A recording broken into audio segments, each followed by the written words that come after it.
This is the Nature Boy Ric Flair, and believe it or not, whether you like it or don't like it, learn to love it, because you have to listen to Wrestling is Real.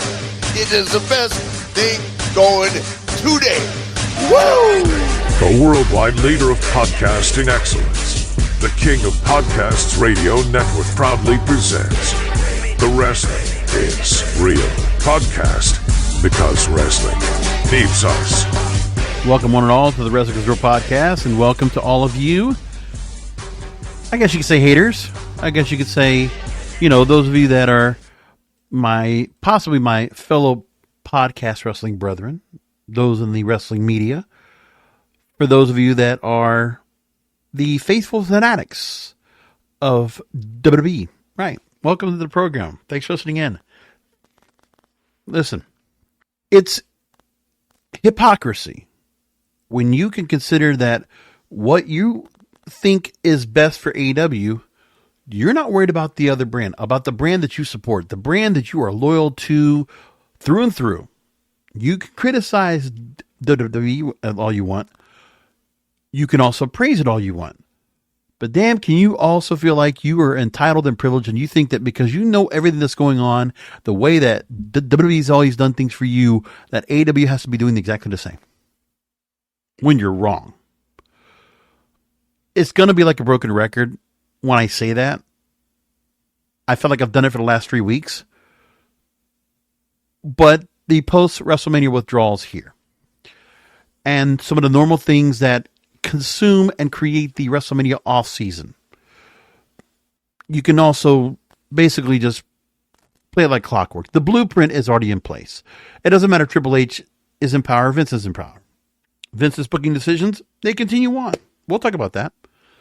And a couple of things that normally happen after WrestleMania. You're just going to have to grin and deal with it.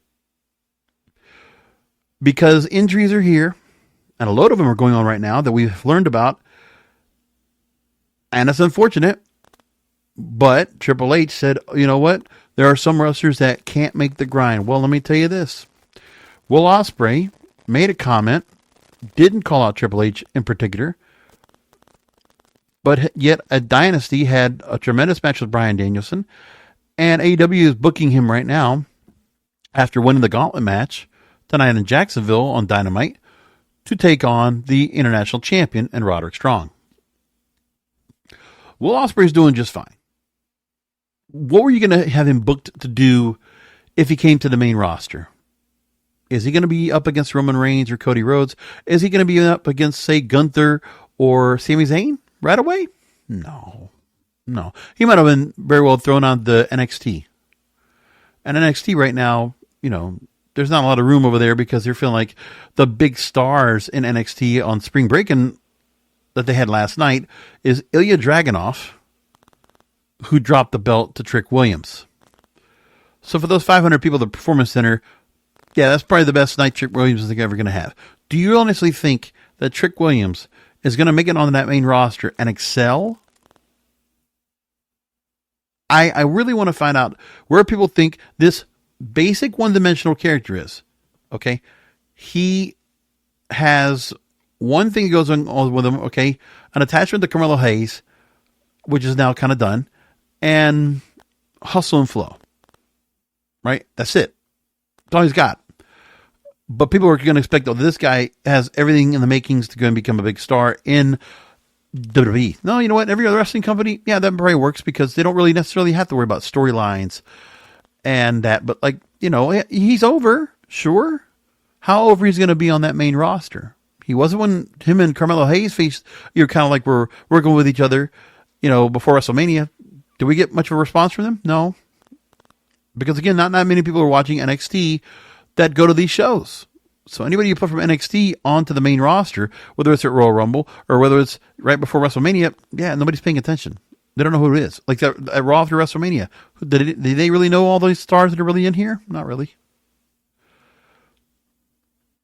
And in the meantime, those stars are not going to get the kind of heat that they're going to need to be able to get over and really become significant stars.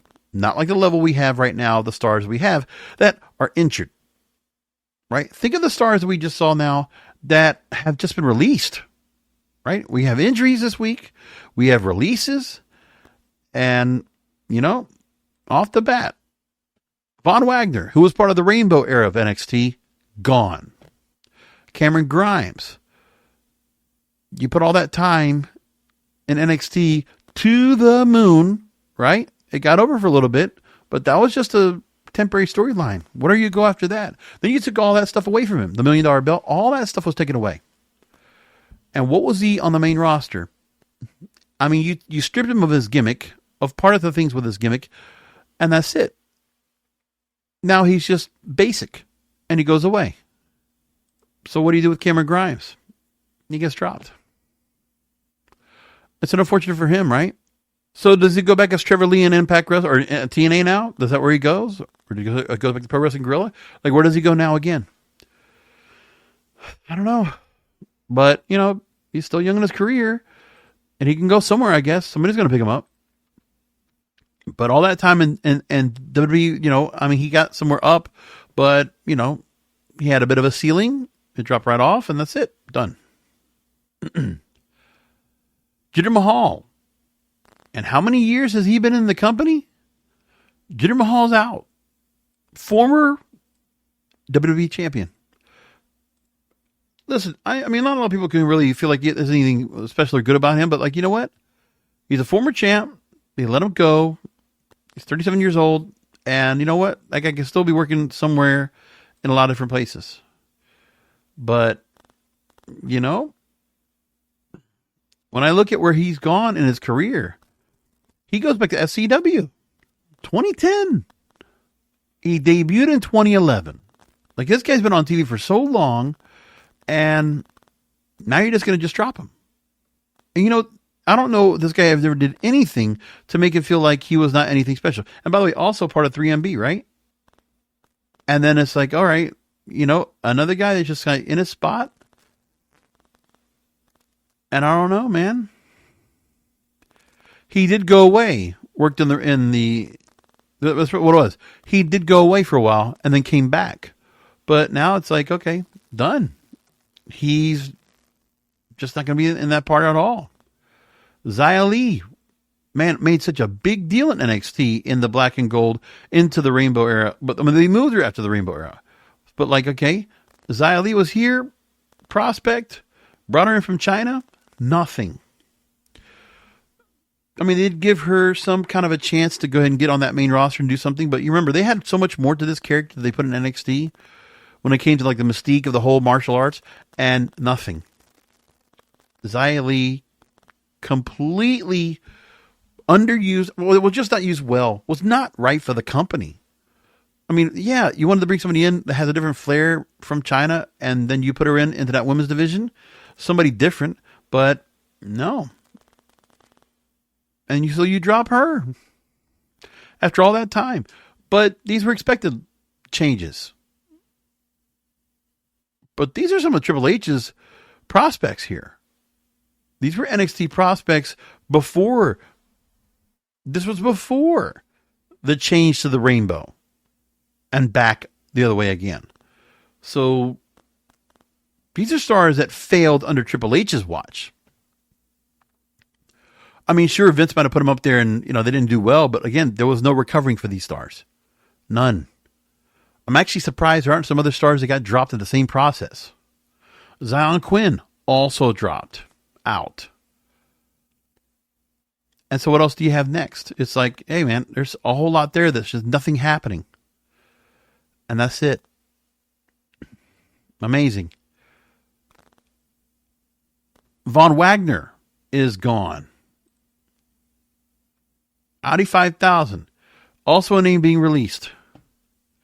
And he wasn't a feud with Braun Breaker and Lexus King. They put him with Robert Stone. Nothing here. But Brian Alvarez makes a point on Wrestling Observer Radio and talks about Von Wagner, and he says, quote, I thought he had a lot of potential as a babyface, and I thought Von Wagner had a lot of potential. But they booked him just like an idiot. Like, yeah, it was same thing every time. It was Von Wagner. He gets beaten up. We'll get this guy, We'll do a new storyline. We'll do a series of vignettes. We'll get everybody into the guy. They'll cheer him. They will beat him again. It was like over and over. And it's like they gave him nothing, and then what? And then Meltzer goes on to say that, by the way, transcript from WrestlingNews.co, quote, the thing that surprised me is that it wasn't that many years ago where people from the company were talking about this guy's like, future WrestleMania main event, which I didn't see. And I never would see that. I mean, I just thought he didn't have the charisma to be at that level. So I was thinking like, he's tall and blonde. He's like, it's not like the 80s. It's not enough. And as a wrestler, he was passable. But I mean, as far as being a character and everything like that, the pairing with him and Robert Stone was a good pairing as baby faces. Robert Stone was a good talker. He had a very likable thing with the stuff with the kids and everything. But yeah, every time they put him in a tag match, a big match, they beat him with the idea it's okay because it's going to put people through tables and it would have been okay. But for whatever reason, the only real thing I really know about this was that this was a main roster decision. Even though he wasn't working on the main roster. It was technically like Zion Quinn. There are many main roster wrestlers, even though they never wrestled. Like I think Zion Quinn did a year in the main roster. I think he did 2 matches. I don't even know what Von Wagner did, but they were considered main roster wrestlers. They were not being used in the main roster. The decision was made to dump them. But yeah, this one I was a little bit surprised on. There's all the reasons I talked about where Von Wagner had nothing to do with these reasons. It's just essentially they felt like he had been a main roster wrestler for years. They hadn't used him, and it's been a year. They were going to use him, and if you're not going to use him, then you're going to get caught. And that's it. Nothing more. But he's basic. And Dave Meltzer makes the point right there. Basic wrestler. There's nothing that's really invested in a gimmick or any kind of storyline with him that really mattered. What was the storyline he had that was like so amazing? Because there's not. Basic wrestlers. We got too many of those right now. And that's the part where, we need to go and see some changes going on here. But they're not going to do that.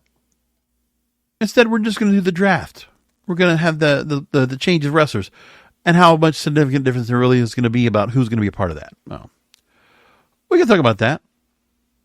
In the draft, we already said there are some pretty good rules that have already been put up.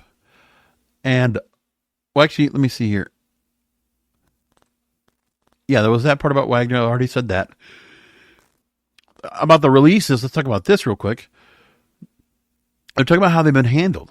So usually, it would have been a John Laurinaitis or Mark Carrano that would have been told that they were being cut for budget reasons. And the releases will be announced on the .com and social media accounts. PW Insider reports the calls of talent were different because they were less curt and more apologetic and respectful to those who were let go. Oh, does that make it any better? It still sucks to see it happen, but that's how they're going to be. Oh, so it's, it's not so corporate like it was. All right. I don't know what makes it any better or if it does or not. So the draft rules and available talent pools. They're saying about the draft, SmackDown will have 4 rounds, 16 picks. Raw, 6 rounds, 24 picks. Champions on each brand are protected. Women's Tag Team Champions are eligible to be drafted. SmackDown gets to pick first. Raw will pick second. And that's their rules on that. And the draft pool, there's a lot of names that are available. I don't know what makes much of a difference to see some of these stars go one way or the other. The draft is just window dressing. It's just shaking up the rosters just to shake up the rosters. That's all it really is. And it probably won't even be affected until after Backlash. WWE has their own issues, okay? They're releasing wrestlers that, it wasn't even so much they underperformed. They were underused. They were never given a chance to succeed. Like, maybe if you give them a gimmick or something, you could try to get something out of them. Or maybe they were just chosen badly. But I don't know what to think about that. The bottom line is that they weren't going to be cut. And there are other stars on the roster right now that I could have seen should have been cut before these might have been. But listen, it's fine. These are stars I wasn't surprised by seeing them go. But let's just say that for WWE, you got a few more stars you could probably let go as well. And I think part of the reason they're not doing it is because there's still some stars under contract that they probably would not want to have some other company take over and take. Because I'll tell you like this, to the detriment of WWE right now, we're seeing that AEW, Tony Khan has already publicly announced he's not afraid to go and spend money on new talent. He's looking actively for free agents. Impact Wrestling and Anthem Entertainment, now that they don't even have Scott D'Amore around anymore, they're willing to go ahead and invest in more talent because they wanted to expand their roster. So they're more than happy to do that. And also looking at the plans of making their show go live down the line later this year. So there's a lot of things being done on the Impact side they're going to try to work on and getting done. So all that requires a lot more things. And when it comes to TNA, they're obviously getting on the growth. They're not going to get to the level of AEW yet, but like I said, there are plenty of stars that if they get dropped, you know, I can totally see where all these stars that they had here that they released are going to go somewhere else. They'll land somewhere. I really believe that. And I think they can find themselves somewhere on a TV show. I think Jinder Mahal will be picked up by somebody. I think Cameron Grimes will be coming back out there as Triple E again. I think that, you know, there's others that you could probably see that come up after all said and done. Like, I mean, there's possibilities. But when the releases don't look good, and there could always be more people that, you know, you wonder who else could be cut, because also TKO Group Holdings should also continue to make cuts that are outside of all the gamut here, because they're going to try to shore things up. You know, things change up when it comes to anything else outside of the WWE or UFC or whatever other properties they have, and they decide, oh, you know what? You know, we didn't make enough this quarter. They could be very much corporate and make some changes. But we don't know that yet. We could also see that too. See, some of the things that the fans would be happy about this new era. No, it's not a new era. Not really. Some of the same things happening. Now let's get to the injuries, which is really important because we have a number of them right now. Not promising, not helpful. So some of the changes, it's all intertwined here. Let's just put that as well. Let's say it like this. First of all, Rhea Ripley, Jimmy Uso, CM Punk has been on the shelf. Seth Rollins now on the shelf, and Dominik Mysterio. Oh boy, that's not good news. But we have to go through what happened with all these stars and the grind that took them down where they are. That's a lot of stars to have on the shelf. So let's go into some of the stars we already have so far. As of last week, we didn't even talk about it yet, but Seth Rollins underwent surgery after dealing with a torn meniscus during both nights of WrestleMania XL. So the fact that, you know, he was already injured anyway and working while injured. He was taking time off and cleared weeks ahead of WrestleMania XL. And so what happened was Seth Rollins had to go under knee surgery. So, you know, him dropping the World Heavyweight title, now you can understand because of the fact that he can be holding on to it. He was still hurt, and he worked hurt all the way to Mania. So January, Rollins was diagnosed with a grade 2 MCL tear, partially torn meniscus in his left knee, took time off, cleared weeks ahead of WrestleMania XL. Right. So we know that he was coming back and he got medically cleared. When The Rock said on social media that Rollins was the MVP of both nights because he was hurting, still putting in excellent performances. And, you know, hey, he's still hurting, man. He's just doing a lot of work and it's kind of hurting out pretty well for him. So that's what he has to do. So he's on the shelf. Rhea Ripley on the shelf. The booking decision to go ahead and find a new women's world champion, Battle Royal. And you saw the names that were a part of that Battle Royal. When you could only see that maybe Liv Morgan and Becky Lynch were the two names that you could probably have seen to take that spot. So Becky Lynch, after everything was done, she ends up becoming the women's world champion, who I had expected to win over Rhea Ripley at WrestleMania. But now, because of what happened, the idea is that Liv Morgan's been off TV. She had a little bit of a rub where, you know, she was off for injury. She had that arrest for having cannabis on her person. And, you know, they need to build her back up. Because it's been quite a while since we saw her defeat Ronda Rousey and become a women's champion. So they need to go to build her back up again. So to get the heat back on her and get the momentum back on her to go ahead and become champion again, you put her on a veteran. So Becky Lynch holding on to the belt made total sense. Bully Ray and Buster Open said that as well. So totally fine about that. And then one of the storylines that we're looking at that actually is one of the few things that I actually think would be really good is we saw Liv and Dominik confront each other. So we could have that storyline leading up to Rhea Ripley's return, whenever that's supposed to be. That looks interesting. Because if Liv were able to go ahead and beat Becky Lynch for the title, and then Liv is starting to seduce Dominik, ooh, we got something going on here. Now you got my attention. So Bully Ray talked about that, and he says that the seeds are being planted for a Liv and Dominik story. He says, I think that's going to be the story to be told going forward. Now, it could be Liv seducing Dominik, making googly eyes at Dominik to become Dominik's new mommy, and she's going to use Dominik to get into the Judgment Day. She's going to manipulate Dominik. Maybe some guys at Judgment Day are not happy about it. This is how she's going to use Dom to get what she wants. The revenge tour, as she's mentioned. So that's a good storyline. That's good to bring her on back for that. And with Bully Ray, when talking about the fact that Becky Lynch was the one that was decided to be the winner of the Battle Royal, he says, quote, there's been a lot of building with Liv and then stopping with Liv.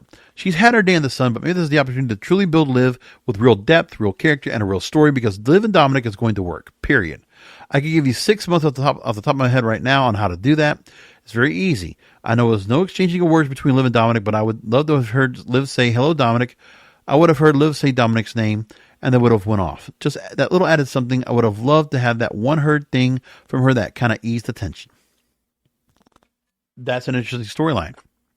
I mean, Liv trying to go after Judgment Day, jilted, revenge driven. That sounds good. I like that. And that Liv could take over the Judgment Day and Dominik's heart and set up Rhea's return. So if Ripley's only out for a couple of months, then you can have plenty of time to tell that story. That's pretty good. That's a good way to do Judgment Day right now and kind of build off of that. I like that so far. I actually do like that. So that's an interesting storyline. I hope we get that. And if something makes me feel like that, could be a Paul Heyman type storyline. Because, again, Liv Morgan being put in another jilted storyline like she was put into the Rusev Lana stuff years back with Bobby Lashley, that says Paul Heyman all over it. And I bet you Bully probably thinks it's a Paul Heyman storyline. So I like that. I like he's getting his hands dabbled into that. Jey Uso, who after his WrestleMania XL match, he says he kind of felt like we let the people down, he says. He spoke with Gorilla Position. He says that there was they let the people down after much hype and built for the bout, and that the match had been cut in time. Well, that shouldn't have happened. Again, 12 minutes was not enough to tell that story. Should have been a lot longer. But also, that should have been built more instead of just reheated like it was. But here's what Jay said, quote, I said to someone, I kind of felt we let the people down because I wanted to go out there and have a straight up bang or two. I wanted to do the wrestling part, but let alone make sure the emotion part is there. It was just a time issue. You just got to play your position on the team. That's what happened. I'm still happy though.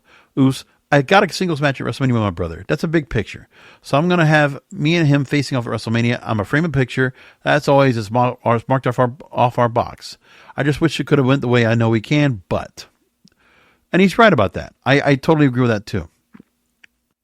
Meanwhile, Jimmy Uso is also hurt. So let's go talk about that. Unfortunately, we didn't realize the reason why the angle happened, that why Jimmy Uso was dropped out of the bloodline and Tama Tonga and Solo Sikoa decided to bury him. Part of that is because he was hurt. And so we've already learned about that as well. Fightful Select says that he will not be included in either night of the draft due to his injury. And the nature of the injury and the timetable remains unknown. He'll miss enough time that they decide to keep him a free agent for now. And he has not competed since night one of WrestleMania 40. But we had the storyline, which the brutal attack to him was done. And it was unclear whether Uso was injured during the match with his brother, the SmackDown angle, or was injured previously. But again, Pry was working with injury. And that's one of the parts they had to go and deal with right now. So another guy also on the shelf, another star. And Dominik Mysterio is out as well with an unforeseen issue as well. he's also dealing with injury. That's a lot of people that are going to go down. I mean, what are you going to do next now that you can't have him out there either? Like, there's a lot going on where there's so many stars that get dropped. Cage Side Seats reports that the injury he is going through right now, where we saw him with a sling as well, is legit.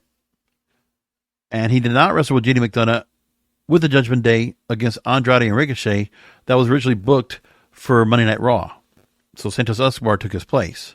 Fightful says that Dom is actually hurt, and the sling may have been clue, but there were no specifics on his injury or severity. So a lot of people getting hurt. And that's the grind of WrestleMania, which, hey, it's going to happen. When you're going to go that hard on the road, that's going to happen. But this is why I talk about over and over.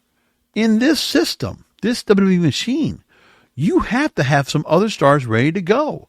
And their roster of available over talent is light. They don't have a lot of established, built-up stars like they have before. They've got a lot of people that are there that are NXT call-ups from years ago that have not made themselves big enough yet. They have not been able to turn the corner on becoming that extra level, proving their main roster worthiness. They're closer to being on the chopping block than they are actually getting over and being on WrestleMania at some point. A lot of work going behind that. And there's some people that are kind of, not feeling so much about what's happening with some of the booking decisions. Listen, I was wondering, okay, yeah, Tiffany Stratton coming in and interfering Bayley and Naomi's match. I briefly mentioned that on the recap for Dynasty. But Tiffany Stratton, obviously, they want to get her over. So we get a DQ finish instead of getting the title match. So like that building for the main event, we get a DQ finish. That didn't settle with me well, but this is WWE. Like if Vince is around, then I'm not surprised by this. But to see this kind of thing happening here with Triple H, that surprises me. I see why they did it, but a false finish for a title match, that doesn't make me feel good. I don't feel so good about that. We did get a finish on Raw because Becky Lynch won the vacant Women's World title in the Battle Royal. But now there's talk about this. In the match, you had, besides Becky Lynch and Liv Morgan, Nia Jax, Maxine Dupree, Chelsea Green, Natalya, Katana Chance, Indy Hartwell, Zoe Stark, Kaden Carter, Candice LeRae, Shayna Baszler, Tegan Knox, Piper Niven, and Ivy Now. How many of those names right there? On the women's side, do you think you even had a chance at all to be Women's World Champion? That would have made sense.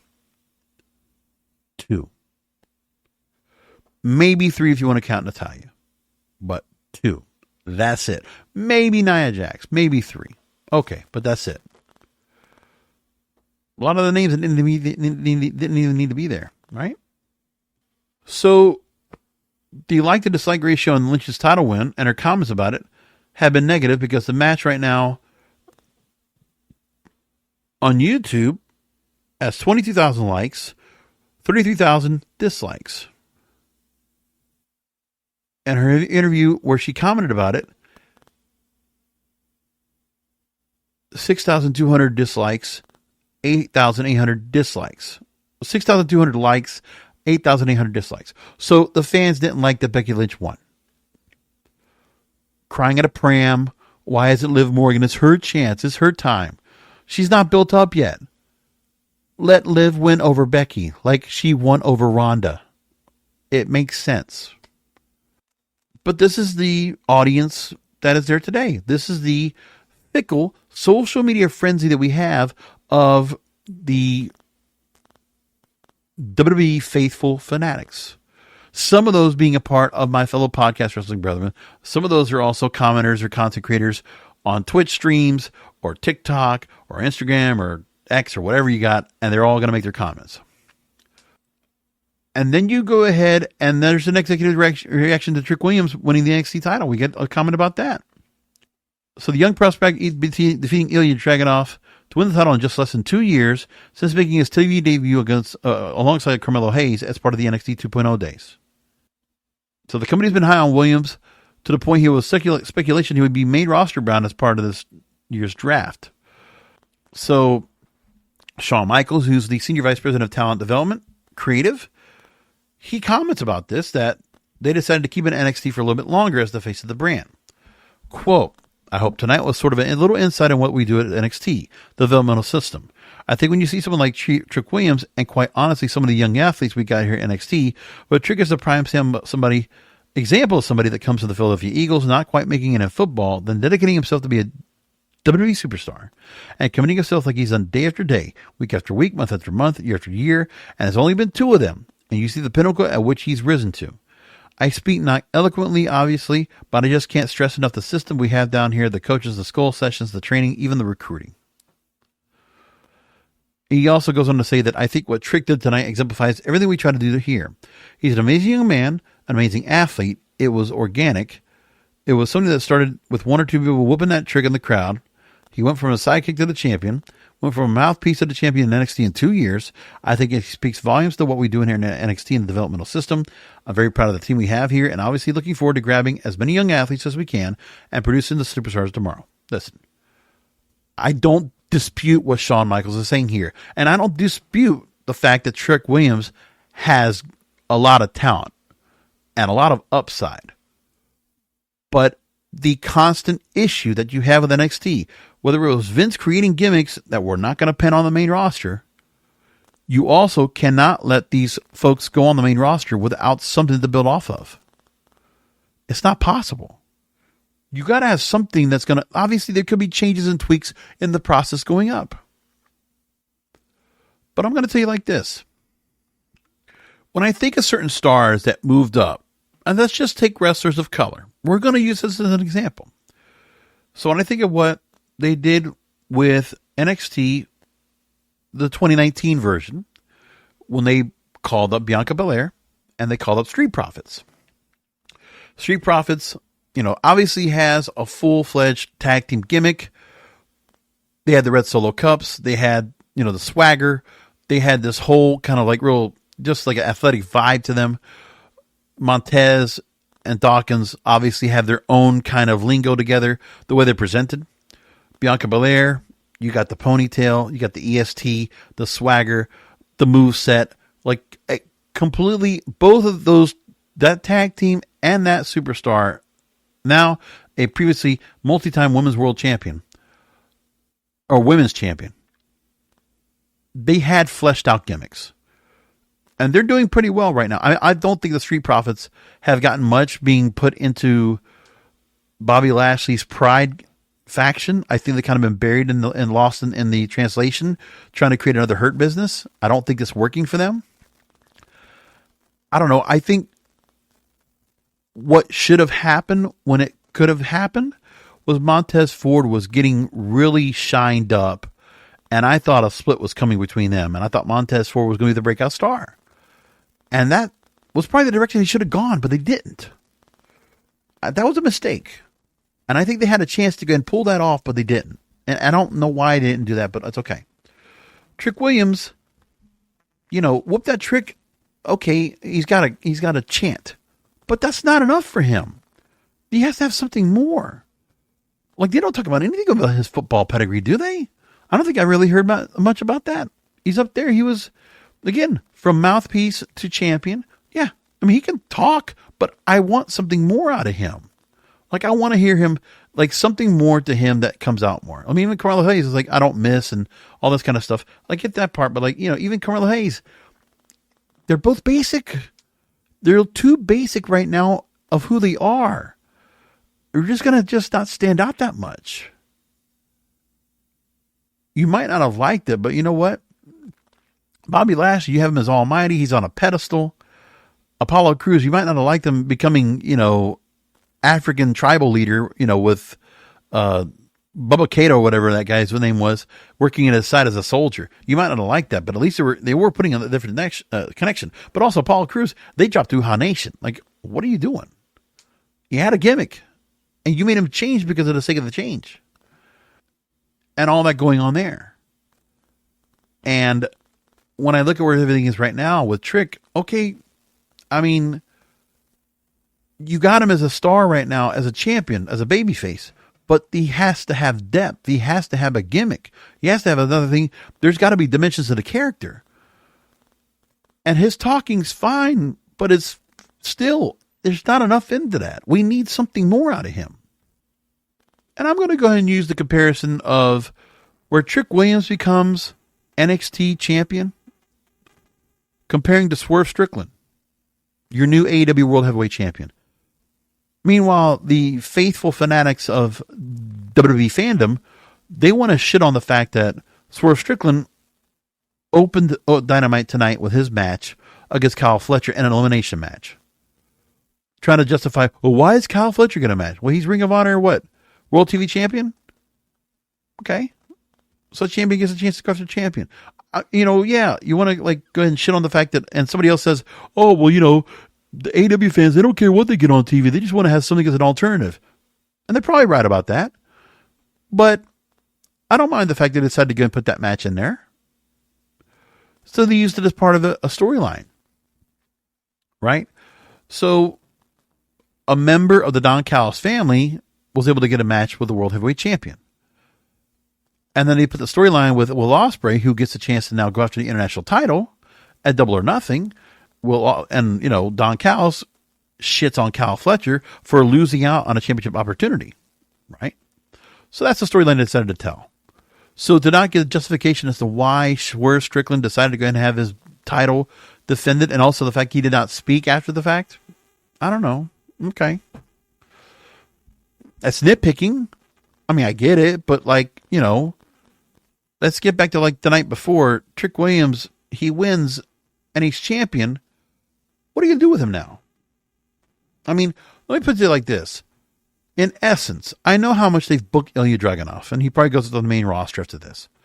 But Ilya Dragunov, no matter what you want to go and think about him, he's the same side as JD McDonough. And remember they tried to put those guys against each other?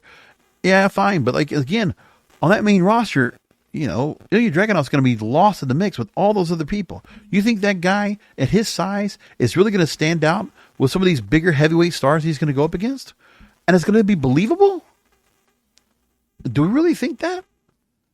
Ilya Dragunov? Do you think that whole thing with him doing like the orchestra kind of thing, is that enough for him to get over?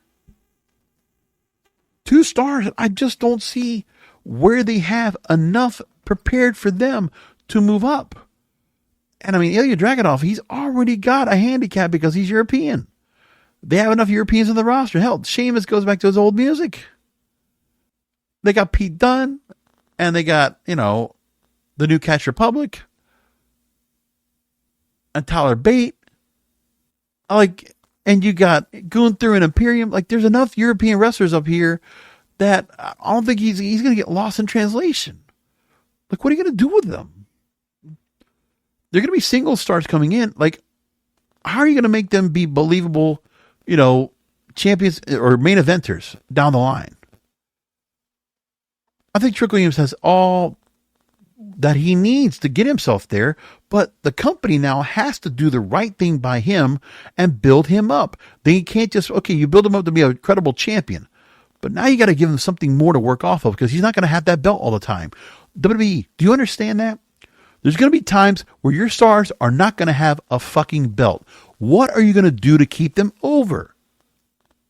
Because first off, they're going to have a character that's going to stir some shit from a babyface or a heel to create heat for a match. And it cannot be involving a belt.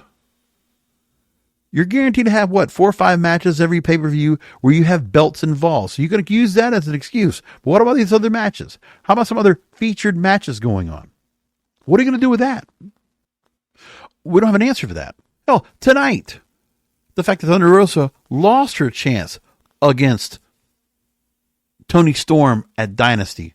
But yet, now we have a new setup with Deonna Purrazzo going after Thunder Rosa. There's a matchup. 2 well-developed female wrestlers now going to be built in a pretty hot storyline going on Double or Nothing. And that's a match I want to watch. With a storyline built in. I want this for it to be the other part that WWE understands. You got to have some matches and some stars with folks that don't need a belt. They not need a prop to get themselves over. They need a gimmick. They need a storyline. They need to have a build-up of what they have to get them to where they need to be. Trick Williams beating Ilya Dragunov to win the title, when it should have been Carmelo Hayes. Because down the line, I mean, if anybody's kind of watching, I don't pay enough attention to NXT to really like pay attention to what's going on. I know enough about to know enough, but for me, it's like, yeah, Trick Williams.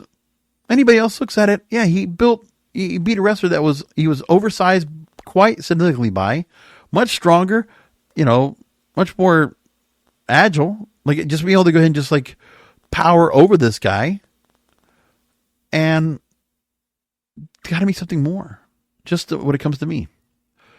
So whatever reason, Grayson Waller decided to go ahead and say something about Swerve Strickland. And so Grayson Waller took a shot at the rival promotion earlier this month. And Grayson Waller said he was excited to bring good wrestling back to Jacksonville for the first time in years as SmackDown was coming to the city. And then AEW tonight worked Daly's place in Jacksonville, home of AEW, right? And Swerve Strickland talks to Channel 4 in Jacksonville. And of course, being the news aficionado, I should say the call letters WJXT, independent station, News 4 Jax. And Swerve Strickland talked about it. He says, quote, "Obviously, I dig at AEW. I love the subtleties. Waller said that. Congratulations on your championship gold. Amazing. You were awesome when you were watching me in the seats when I was being a champion over where you were as well. Happy to see you where you progressed too, but let's be real. We are the best wrestling, not just in Jacksonville, but anywhere on the globe. In the world, I stand on business on that." And there you go. Swerve Strickland, having to go ahead and make a comment, decided to go ahead and, make this comment here. And of course, we're going to hear from people saying, "Why are you taking shots at Grayson Waller for? Like, why are you going to go and talk down and, punch down on Grayson Waller because he's not that important to the mix? He's just another WWE wrestler." Like, of course, the WWE fans are going to shit on this too. Of course. Kevin Nash being voice of reason. Listen, at the end of the day, you are entitled to shit on AEW as you want.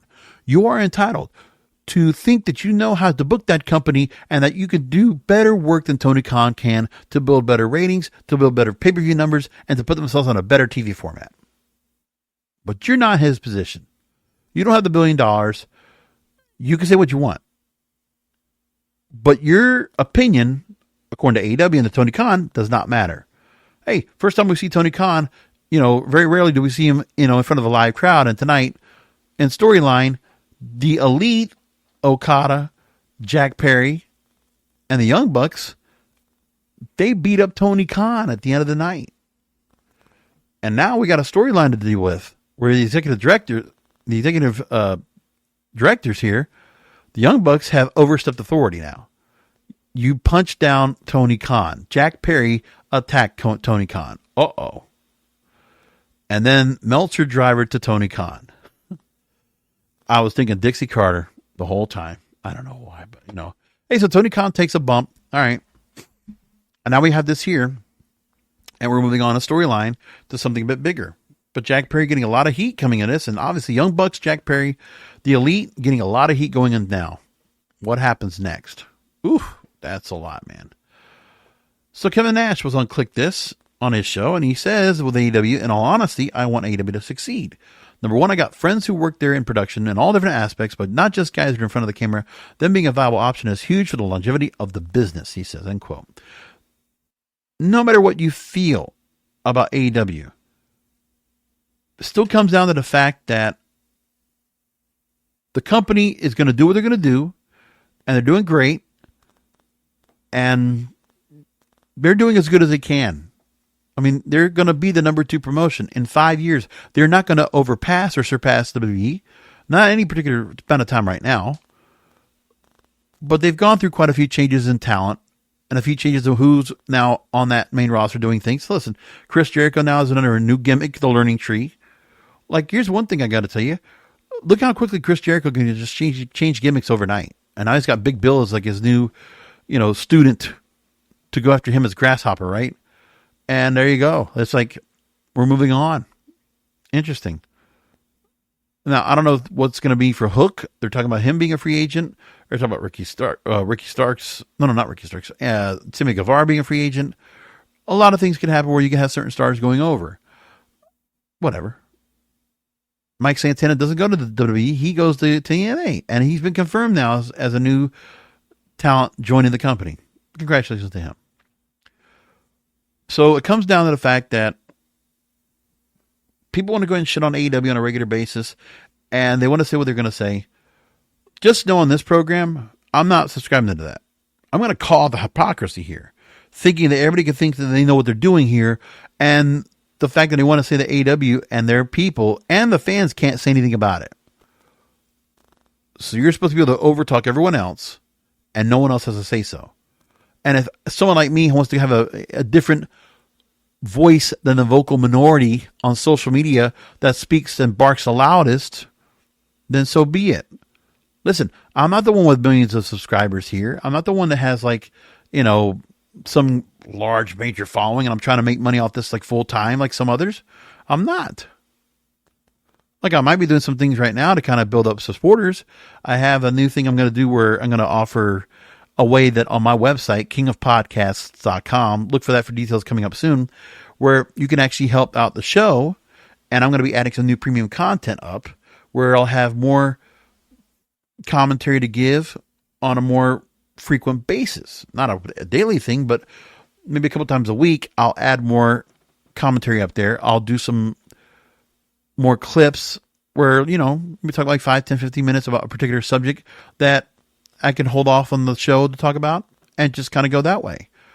I'm planning to go and do that. I bought some new equipment just to be able to do that, where I'll be doing it outside the studio. It's going to still sound great. And I'm hoping to go and have that where, there'll be a way for you to chance to, if you'd like to be able to support the show and support me, if you like what I do, then I'm going to ask you for a couple bucks a month. But that's it. Just a couple bucks. I'm not trying to hear the bank to bank, break my bank or break your bank. I'm only going to do what I think I would do if I was going to support a show and put a little money down. That's pretty much it. I don't do a lot with advertising. I got advertisers that come in, with the programmable ads, and I put those in because I need to do that to kind of make a little something off of this. But like I said, if I do the subscribers club, that'll be commercial free, and all you're doing is putting a little bit down in there per month just to get that with no ads, nothing at all, and, be a part of it. I hope they're going to do that very soon. I'm trying to wait. I'm working on some things to get on the website so I can get it all set up. And also, so I'll have it for like all my programming that you'll be able to go and hear it in one spot, which will be nice to go and do that. Now let's go on and talk about Vince McMahon, because a lot of things will be going on with him tonight. We're going to close out with that. Conrad Thompson was on the 83 Weeks podcast talking with Eric Bischoff, and Bischoff was given the question about if he thinks Vince McMahon will start up a different wrestling company. We're starting to hear a little bit of that. Quote, I wouldn't put any money on it. I don't even gamble, but I'd just go play blackjack in Vegas instead. I wouldn't put any money on it that he would. Conrad Thompson responded, by next WrestleMania, I say Vince is in the wrestling business. And if it happens, McMahon would not be able to start anything until January because that's when his non-compete expires. Conrad Thompson with a bold prediction. Oh, but the faithful fanatics of the WWE are going to be saying, well, Vince McMahon's going to go to jail. He's going to go to jail for doing that thing with that girl. Well, sounds like we're hearing something different. New York Post, I'm going to take from tonight, that we're getting some more about his story. And here's what we got so far. We know that Vince McMahon has been charged with a lawsuit that alleges that he had a sexual relationship with 43-year-old Janelle Grant willingly and had a relationship with McMahon for 3 years and denied all of her explosive charges, including that he defecated on her head in response to a lawsuit filed out of Connecticut federal court. There we go. Vince McMahon fired back through his lawyers at this former employee, who accused him of sex trafficking and sexual harassment, claiming that she would sneak into his penthouse apartment to get in his bed before slinking back to her fiance's den in the same building, according to a court filing.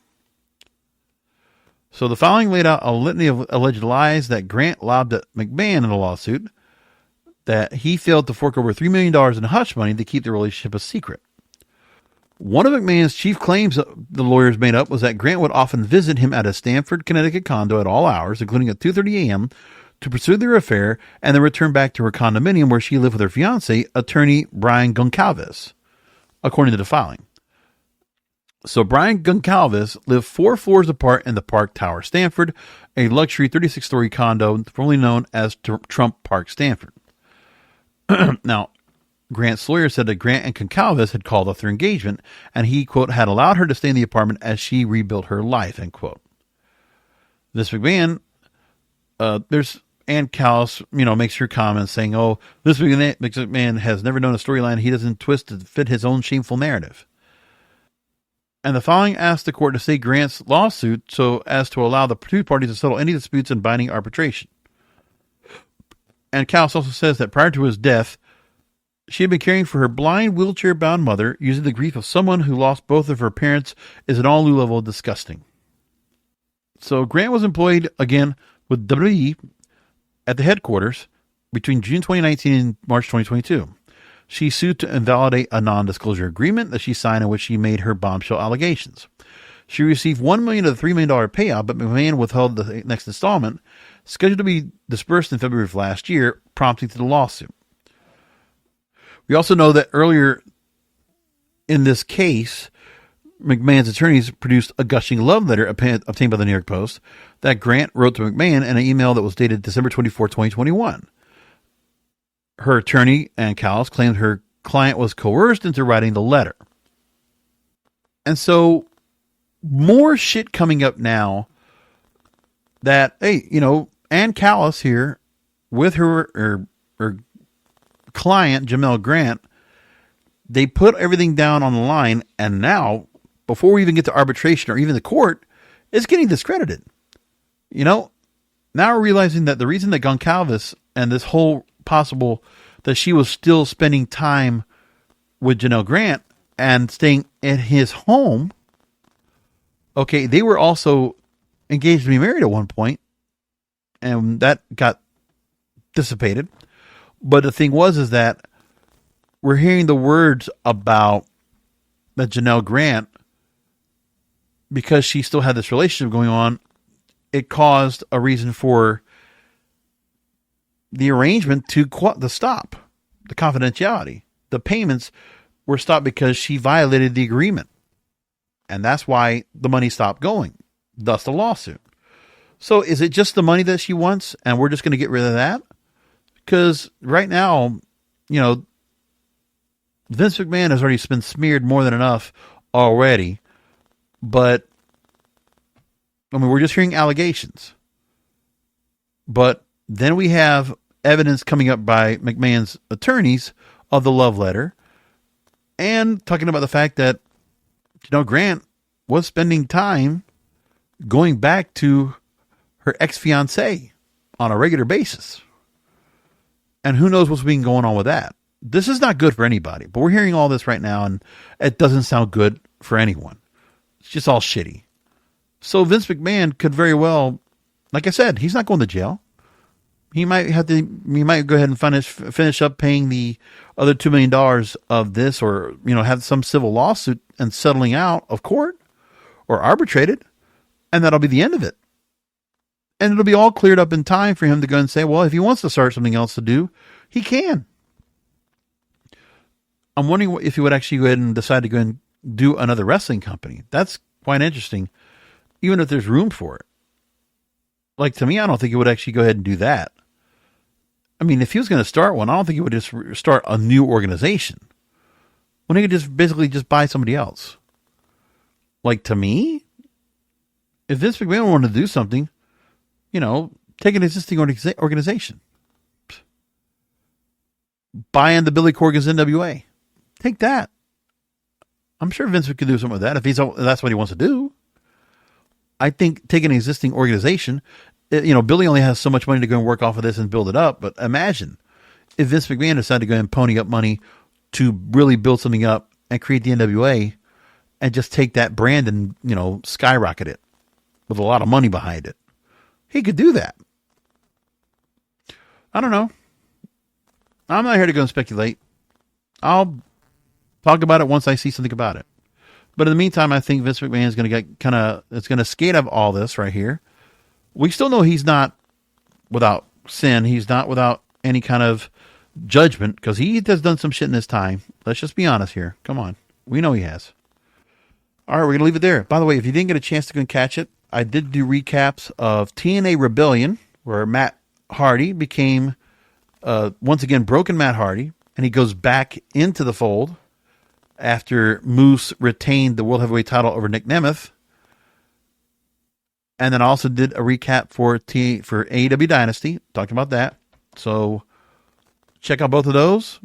And I appreciate all of you listening in, as you always do. Fun of the program. Again, the website is kingofpodcasts.com. That's where all my content is at, and all in one spot. And,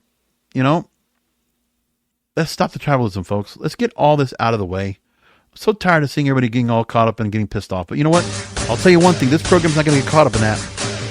You want to go and listen to all these other folks that are going to get you all riled up and clickbait you and get you all upset?